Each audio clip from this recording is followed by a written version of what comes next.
Hey, I'm Soph from the band Our Girl, and this is The Hardest Part.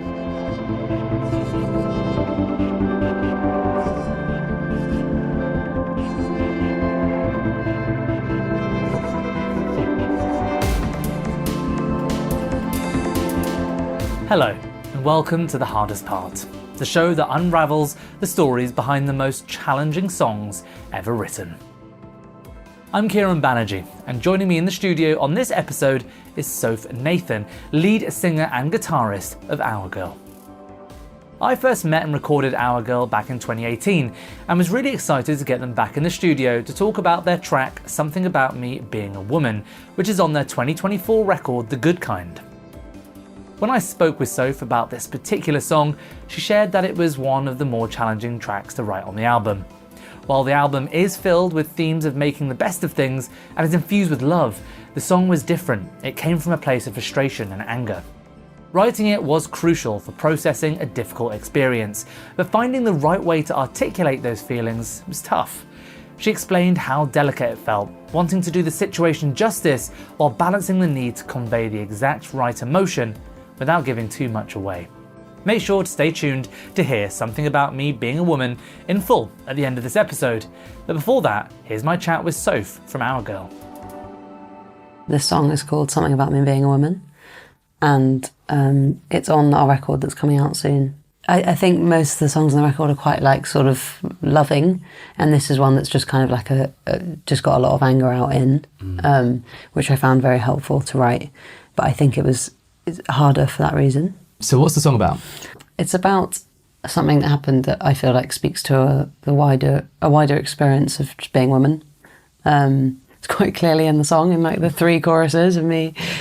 It was just something that happened that left me feeling quite undermined, and it felt like maybe someone was projecting their sort of preconceptions onto me. And this was like a really good way to process that and get some anger out about it. So this situation had arisen and it had been ongoing. When was the spark where you're like, I want to write about this, and how did that process start? I think it was after. And obviously I felt it very strongly in the moment, and like I'll feel differently in like 5 years. Yeah. And it wasn't, it's not an awful thing. But it just, I think I was processing it after, and maybe processing why certain things were said, and it felt a bit like actually maybe something was being projected onto me, and it wasn't really about me that much. I was just sort of like a person that maybe they were putting certain preconceptions onto, kind of thing. And I hadn't written for ages, actually. I was like quite worried about it. Oh, really? After the first record, for a while, I didn't think I'd written anything that was very good. And this was the first song that I wrote that I felt like that I liked enough. It was really helpful to process it. Yeah. Basically, like all of the songs are like huge processing tools for me. And there's a lot of, I suppose there are things of like a similar tone that just stay in my voice memos app because, it's just like get it out kind of thing. But this one felt like something I wanted to hold on to.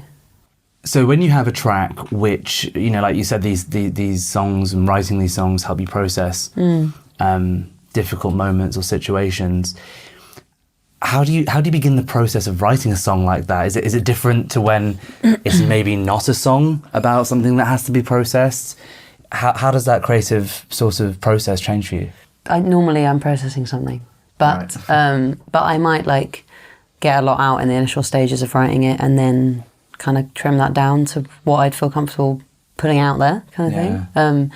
And I think I found this one hard because it felt a bit delicate because you want to like portray something in the right way, with it like still being true to how you're feeling and also like fitting in the way with the melody that you want it to. But also like people are going to interpret songs however they want, and like as I said, like I might feel differently about it in however many years. So it's just like a reflection of how I felt in that moment. But yeah, this one, like the second verse, actually, I landed on the final lyrics for that in the studio, like when I was recording the vocals. So it was like, even though I wrote it quite a long time ago, it was like there was still some uncertainties like up until the final point. But then it's like, that's just it. That's what we recorded, so.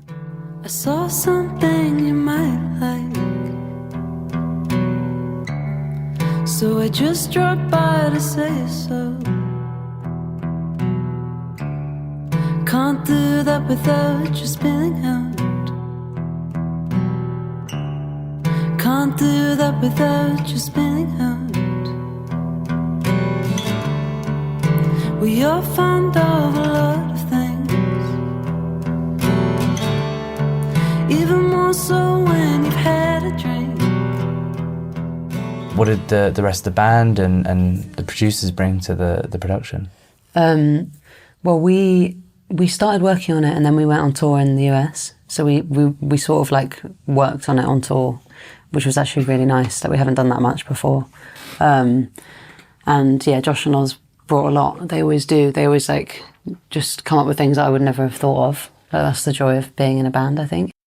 Like there's some kind of really interesting guitar part bass lines in there. They're just both very creative. Amazing. But we recorded it along with a record at Rockfield Studios. We had about 2 weeks to do it, and it was great in many ways. But we came out the other side of it not being happy with the mixes, and so we basically took it to Fern Ford, producer, and in her home studio, and basically just like reworked the whole thing and sort of reproduced a lot of it. And this was the song that was the hardest to do, really. Like it felt the most not right. And we started with it with Fern, and I was like quite daunted by opening it up. And I think we were like, we just should start with the one that needs the most work, but that's the most scary. And it was like so freeing doing it with her, and just had time and space to experiment. I think that's like a really important part of our band and writing, is just experimenting and seeing what sticks. So working with Fern on the record, how did she open up the mix? How did she resolve some of the issues you were having with the mix? We basically just did like a massive dive into all the songs and pulled apart all the takes, and we wanted to take stock of what was there, because I knew that there was like a lot we've recorded, and it's just about like finding the balance of mics, and like a big thing was like getting the guitar sound right. And she was really open to that and has been like a good friend, and I play with her in the Big Moon, my other band. Yeah. And she's done similar work with Big Moon. So I just trusted her, and she's supported our girl for a while, and she was just like, I see what you mean, let's just investigate together. And she was she's got a really good ear, and is like very patient with stuff. So we just sort of took our time to like excavate, and then we recorded some more guitars. What was it like recording at Rockfield? Somewhere so much history. Yeah, it's amazing. Have you been? I've never been. I'd like to go. I mean, I can't remember. I was watching. I think I watched. It must have been during COVID, like back to back, Bohemian Rhapsody, and then I think they did some of that work there, hadn't they? Yeah, I think so. And then was definitely maybe. Yeah. Or What's the Story Morning, or both? One of them was also recorded there? I think it was definitely maybe. I might be wrong. Because the Wonderwall is there, right? Yeah, it's there. We went and saw it. Well, we just took a trip one evening. We're like, that's a wall. Yeah. It's not just a wall. Yeah.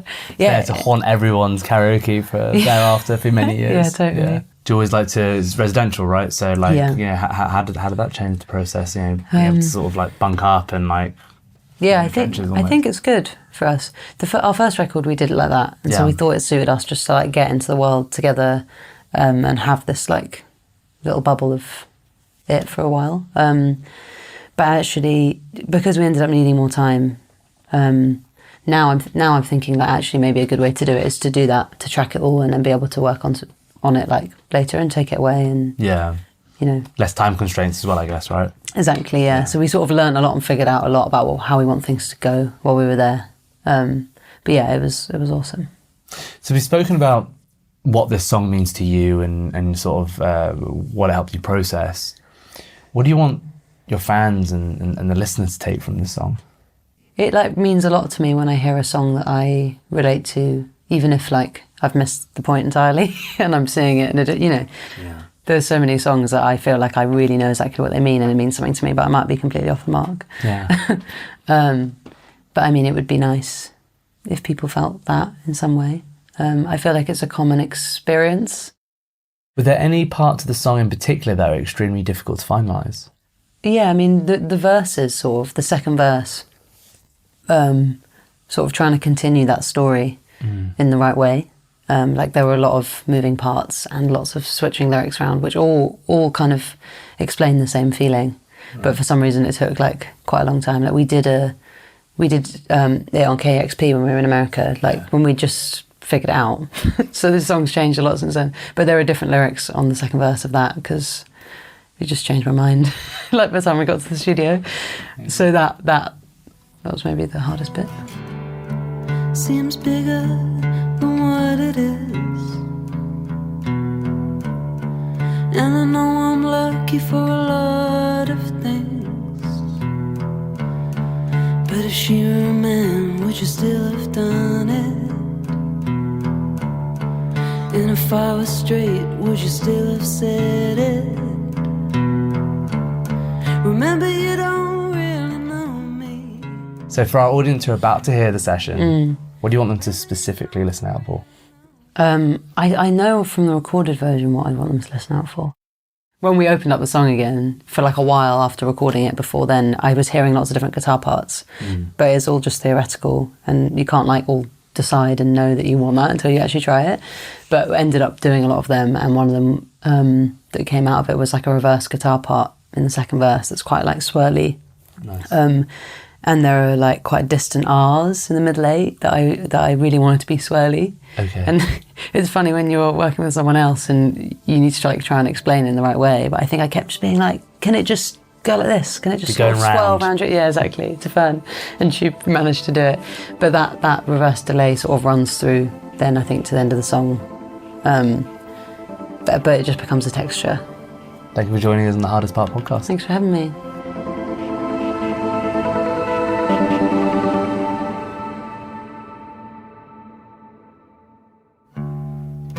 I saw something you might like, so I just dropped by to say so.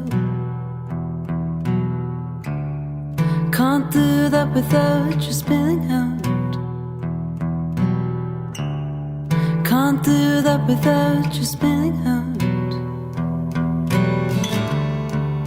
We are fond of a lot of things,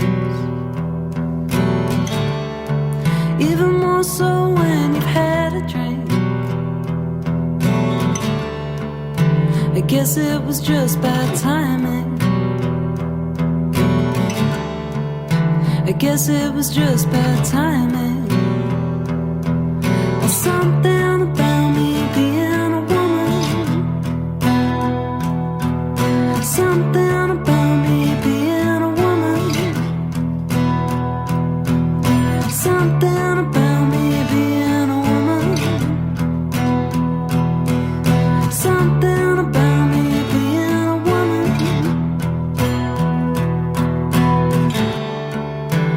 You drew everyone in, then you scared everyone out. We cooled down, so you tried the charm again. Something about.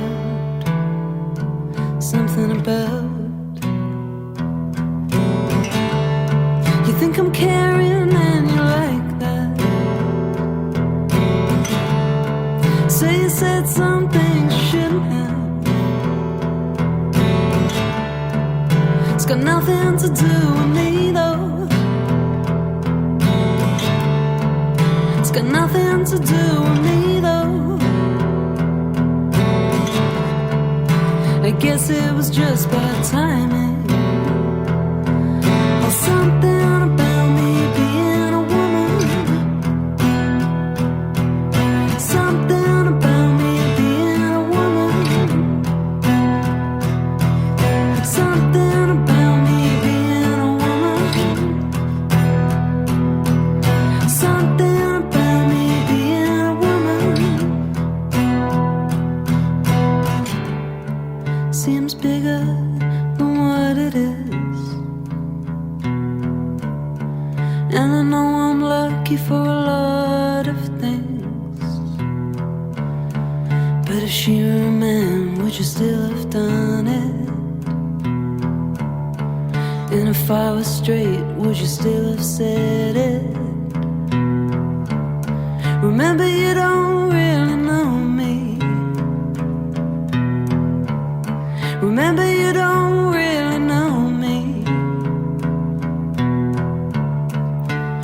not one to not forgive, but I'm getting a little tired of it.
Thanks to Soph from Our Girl.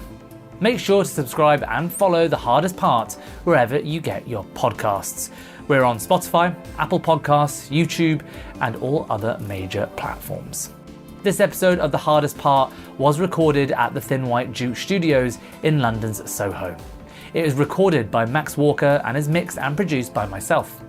Photos from today's session are by Callum Baker, and additional videography is by Giovanni Almonte. Thanks for tuning in.